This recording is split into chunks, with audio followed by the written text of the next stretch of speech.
உங்களை போய் ஆஸ்பத்திரியில் வயிற்றை கிழிச்சு சிறு குடலையும் பெருகுடலையும் மாற்றி தைச்சி வைன்னு சொன்னால் எத்தனை பேர் சரிவீங்க? எதுவுமே செய்ய முடியாதா? வயிற்றை கிழிச்சிடலாம், அதில் ஒரு பெரிய கஷ்டம் இல்லை. கொஞ்சம் அந்தளவுக்கு பிளந்து இருக்கும். ஒரு நல்ல கத்தியை வச்சு கிழிச்சிடலாம், அந்தளவுக்கு பிளந்து இருக்கும் இல்லையா? காய்கறி வெட்டுறக்காது பிளந்து இருக்கு இல்லையா? அதே மாதிரி தான், கிழிச்சிடலாம், வெளியில் எடுத்துடலாம். அதுக்கப்புறம் எதாவது செய்ய முடியுமா? ஒன்றும் செய்ய முடியாது. அதுக்குள்ள நம்ம ஜீவன் மேலே போயிடும், அடக்கத்துக்கு நேரம் வந்துடும், போலீஸ் வந்து நம்ம கையில் விளங்க மாட்டிடும். அப்போது டாக்டருக்கு படித்தவன் அவன் பாட்டுக்கு அவன் எல்லாமே செய்வான்.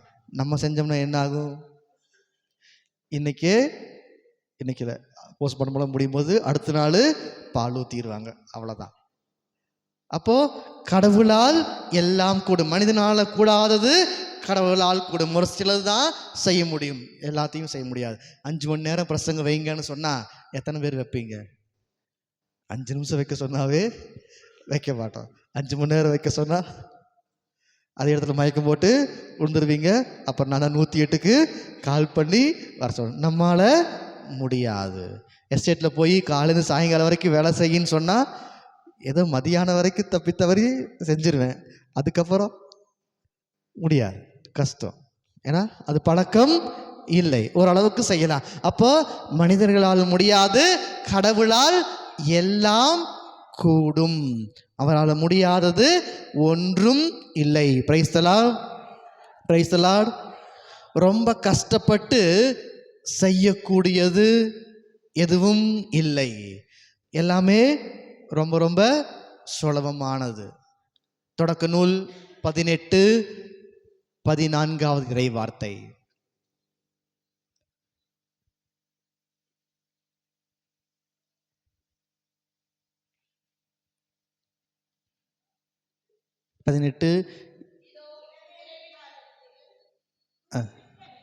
இளவேனிற் காலத்தில் குறிப்பிட்ட நேரத்தில் நான் உன்னிடம் மீண்டும் வருவேன். அப்பொழுது சாராவுக்கு ஒரு மகன் பிறந்திருப்பான். Praise the lord, praise the lord. அதுக்கு சாரா என்ன செய்வாங்க? சிரிச்சிருப்பாங்க. சொன்னதுக்கு சாரா என்ன செஞ்சிருப்பாங்க? நானே கிளவி, எனக்கு போய் பிள்ளை பிறக்க போகுதா என்று சொல்லி சிரித்திருப்பார். அது கடவுளுக்கு தெரியும். கடவுள் நீ சிரித்தா என்று சொல்லுவார், சாரா இல்லை என்று சொல்லுவார். இப்ப கடவுளால் எல்லாம் கூடும். அதுதான் வயது முதிர்ந்த பருவத்திலே பிள்ளை பெற இயலாதவர்கள் பிள்ளை பெற்றெடுத்தார்கள். அப்ப கடவுளால் எல்லாம் கூடும். மனுஷனால செய்யக்கூடிய ஒரு உச்சகட்டமான ஒரு இது என்னன்னா, அதான் சாரா செய்தார்கள். என்ன செய்வாங்க? சிரிச்சாங்க. சிரிச்சுட்டு அப்படியே போயிடுவோம். மனிதனால செய்யக்கூடியது அதுதான். ஒன்று சிரிப்போம், இன்னொன்று அழுவோம். இந்த 2 தான். இந்த 2க்கு நடுவில் எது எப்போ வரும்னு தெரியாது. அதில் இங்கே இருக்கிற மெஜாரிட்டி கண்ணில் எப்போ இருந்து தண்ணி வரும்னு தெரியாது. எவ்வளவு தண்ணி வரும், எங்கே தான் அடக்கி வச்சிருப்பாங்கன்னு தெரியாது. ஆனால் வந்துக்கிட்டே இருக்கும். அப்போது நம்மளால் முடிஞ்சது ஒன்று சிரிக்கிறது, இல்லைன்னா அழுகிறது. இந்த 2க்கு நடுவில் என்ன செய்வோம் தெரியாது. ஆனால் கடவுள் அப்படி அல்ல. அவர் எல்லாத்தையுமே சாதாரணமாக செய்யக்கூடியவர். அடுத்த வருஷம் இளவேனிற் காலத்தில் குறிப்பிட்ட நேரத்தில் முன்னாடி வரமாட்டேன், பின்னாடியும் வரமாட்டேன், சரியான நேரத்தில் வருவேன். அப்பொழுது குழந்தை இருக்கும். Price the lord, praise the Lord. அப்போ அந்த கடவுளால் கூடாதது ஒன்றும் இல்லை, எல்லாம் கூடும். கடவுள் சக்தி வாய்ந்தவர். கடவுள் சோர்ந்து போக மாட்டார். எசாயா புத்தகம் 40வது அதிகாரம் 28வது இறைவார்த்தை.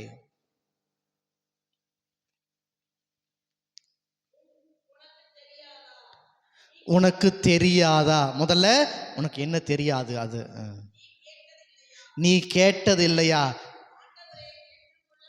ஆண்டவரே என்றும் உள்ள கடவுள், அவரே விண்ணுலகின் எல்லைகளை படைத்தவர். அவர் சோர்ந்து போகார், களைப்படையார். அவரது அறிவை ஆய்ந்தறிய சோர்ந்து போக மாட்டாரு, களைப்படைந்து போக மாட்டார். அதுதான் நைட்டு 8:30 மணி ஆச்சுன்னா நம்ம என்ன செய்வோம்?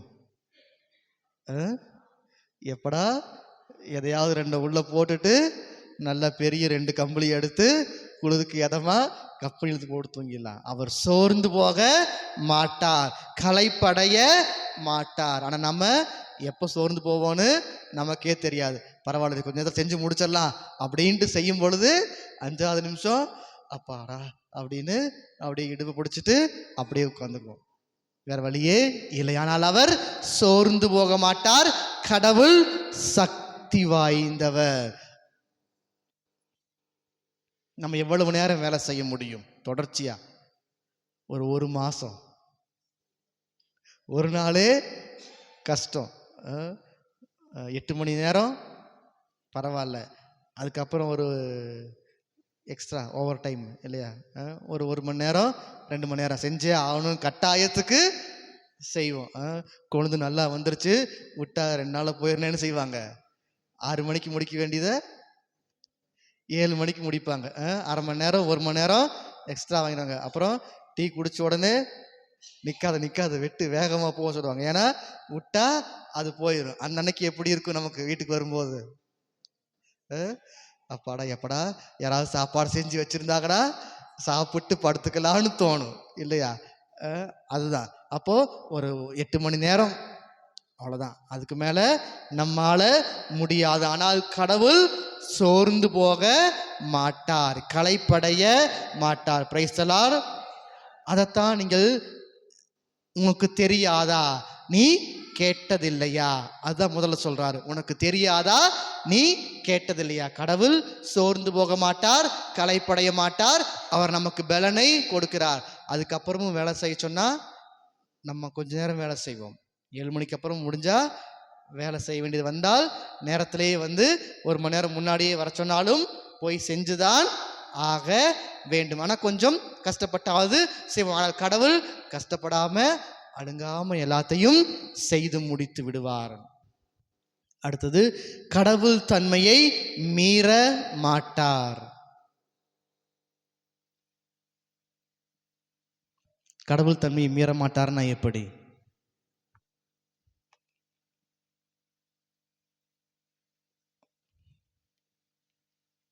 நம்ம வாயை திறந்தோடனே என்ன சொல்லுவோம்? வாயை திறந்தாலே சத்தமா, வாயை திறந்தாலே பொய் சரளமா வரும். ஆனால் கடவுள் பொய் சொல்லுவாரா? பொய் சொல்ல மாட்டார். தீத்து புத்தகம் 1வது அதிகாரம் 2வது இறைவார்த்தை.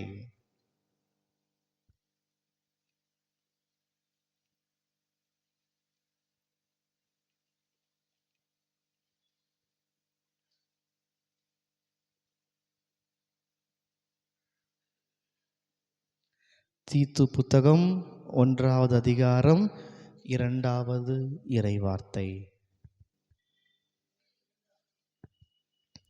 1:2.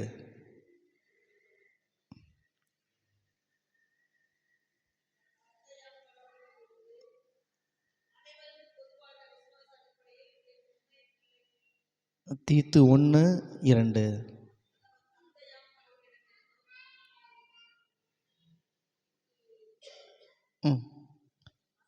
வாசிங்க.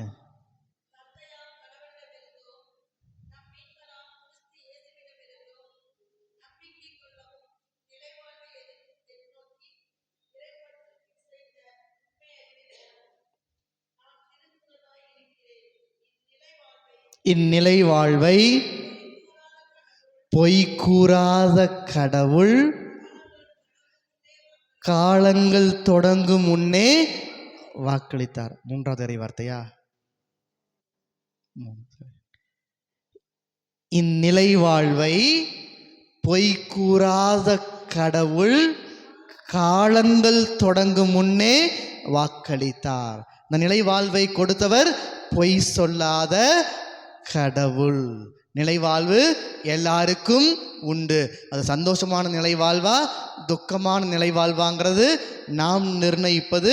ஆனால் நிலைவாழ்வு என்பது எல்லாத்துக்கும் இருக்கும். நல்லது செஞ்சவன் எங்க இருப்பான்? நல்லது செஞ்சவங்க எங்க இருப்பாங்க? கடவுளோடு மோட்சத்திலே விண்ணுலகிலே இருப்பார்கள். கெட்டது செய்தவர்கள் தீயவர்கள் சாத்தானுக்கும் அவனுக்கும் கொடுக்கப்பட்ட அந்த அழியா நெருப்பிலே இருப்பார்கள். ரெண்டுமே நிலை வாழ்வுதான். நிலை வாழ்வை எல்லாத்துக்கும் கொடுத்துருக்கிறாரு. அது எந்த பக்கம் இருக்கணுங்கிறத கடவுளோடு இருக்கிறதா இல்லை அழகையோடும் அதற்கு ஏற்பாடு செய்யப்பட்ட கோடும் இருக்கிறதா என்பதை நாம் முடிவு செய்ய வேண்டும். அதான் இந்த நிலை வாழ்வை பொய் கூறாத கடவுள் காலங்கள் தொடங்கும் முன்னே வாக்களித்திருக்கிறார். Praise the lord, praise the lord. நம்ம தொடங்கறதுக்கு முன்னாடி இல்லை, நம்ம வாழ்க்கை தொடங்கறதுக்கு முன்னாடி இல்லை, காலங்கள் தொடங்கறதுக்கு முன்பாகவே அவர் அதை வாக்களித்திருக்கிறார். 1 யோவான் 1வது அதிகாரம் 5வது இறை வார்த்தை.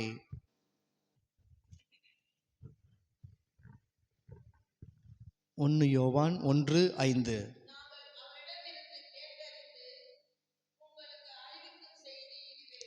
அவரிடமிருந்து கேட்டறிந்து உங்களுக்கு அறிவிக்கும் செய்தி இதுவே. கடவுள் ஒளியாய் இருக்கிறார், அவரிடம் இருள் என்பதே இல்லை. Praise the lord, praise the lord. ஒளிக்குள்ளார இருள் இருக்குமா இருக்காதா? இருக்காது. ஒரு தீப்பெட்டி வாங்கி அந்த தீக்குச்சியை பற்ற வைக்கிறோம், அந்த ஒளி வருகிறது, அதுக்குள்ள இருள் இருக்குமா இருக்காதா?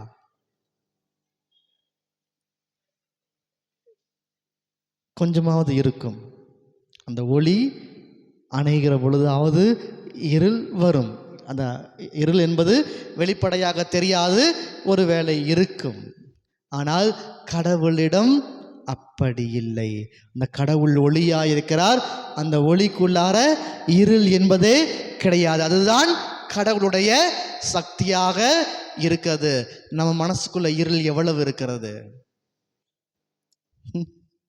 மனசு பூரா இருக்கிறது அதுதான் வெளிச்சம். 1000 வாட்ஸ் ஃபோக்கஸ் லைட்டு போட்டாலும் கொஞ்சம் கூட தெரியாது. அதில் கொண்டு அகல் விளக்கு வச்சோம்னா அந்த அளவுக்கு தான் இருள் இருக்கும். இல்லை என்று இருள் ஜாஸ்தியாக இருக்கு, இல்லை என்று நாம் சொல்ல முடியாது. இருள் மெஜாரிட்டி இருக்கிறது, அதிகமாக இருக்கிறது. அதுதான் அப்போ அந்த கடவுள் தன்மையை அவர் மீற மாட்டார், எப்பொழுதும் பொய் சொல்ல மாட்டார். அவருடைய இருள் என்பது கிடையாது, தவறு என்பது கிடையாது. அதுதான் நிதர்சனமான உண்மையாக இருக்கிறது. அப்போ நமக்குள்ள இருக்கிற அந்த இருளை அகற்ற அந்த ஒளியாம் இறைவனை நாம் கரங்களில் ஏந்த வேண்டும். அதுதான் ஒளியாம் இறைவன் எத்தனை முறை நம்ம கையில் கொடுக்கப்பட்டிருக்கிறார்? ஒளியாம் இறைவனை எத்தனை முறை நம் கரங்களில் ஏந்தி இருக்கிறோம்? 2 3 தடவை. 1 ஞானஸ்நானம், புதுநன்மை, உறுதி பூசுதல். புதுநன்மை வாங்கிறதுக்கு முன்னாடி பரவத்துக்கு எங்கள் பிதாவை சொல்லும் போது பிடிச்சிக்கிட்டு இருப்போம். உறுதி பூசுதல் வாங்கும் பொழுது அந்த விசுவாசத்தை அறிக்கையும் போது 1000 கேள்வி கேட்பார். சாத்தானையும் அதன் மாய கவர்ச்சிகளையும் விட்டு விடுகிறீர்களா? இங்கே விட்டுட்டு வெளியில் போய் பிடிச்சிக்கிறேன்னு சொல்லிட்டு அதை இதை கையில் பிடிச்சிக்குவோம் இல்லையா? விட்டு பிடிக்கிறேன், அவனை விட்டு பிடிக்கிறேன்னு சொல்லுவோம் இல்லையா? நம்ம அனுப்பிச்சிட்டு அதான் இங்கே விட்டுருவோம், வெளியே போய் நம்ம பிடிச்சிக்குவோம், அப்புறம் மணி கொஞ்சம் நேரம் விட்டுக்குவோம். அப்போ அதுதான். அப்போ 3 முறை நம் கரங்களில் ஏந்துகிறோம்.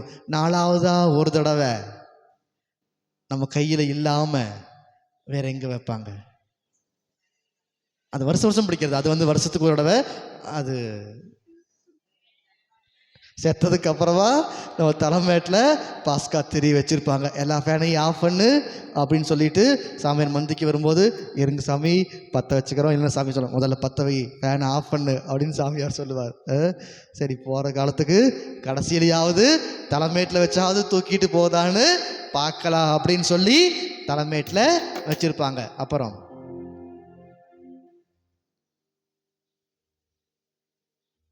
வீட்டில் சாமியார் மந்திக்கும் போது சுத்தியும் மக, மருமக, பேரன், கொள்ளு பேரன், எள்ளு பேரன், அது அவங்களுடைய உடல் வலிமையை பொறுத்து சுத்தியும் ஒரு 10 பேர் 5 பேர், கடைசிக்கு 2 பேராவது நின்று மெழுகுவத்தி, ஒரு நிமிஷம் சாமி மெழுகுவத்தி பற்ற வச்சுக்கிறோம், சுற்றி நின்றுருப்பாங்க. ஏன்? அந்த வெளிச்சத்தோட போய் சேர வேண்டும். அந்த விண்ணக ஒளியிலே சிறு தீபமாக அதில் இணைக்கப்பட வேண்டும் என்பதற்காக. எனவே நம்ம அந்த 3 தடவை நாம் கயர்கள் வாங்குகிறோம். ஒவ்வொரு வருஷமும் ஈஸ்டர் பூசையில் அதை நாம் புதுப்பிக்கிற பொழுது அந்த புதுப்பிக்கிற விதமாக அந்த பாஸ்கா திரியிலிருந்து நாம் எடுத்து நம்முடைய கரங்களை வைத்துக்கிறோம், அணையாமல் பாதுகாக்கிறோம் என்று சொல்லி. எனவே அந்த கடவுளிடம் அந்த ஒளியிலே இருள் இல்லை, அவரிடம் இருள் என்பதே இல்லை. Praise the lord, praise the Lord என்பதை உணர்ந்து கொள்வோம்.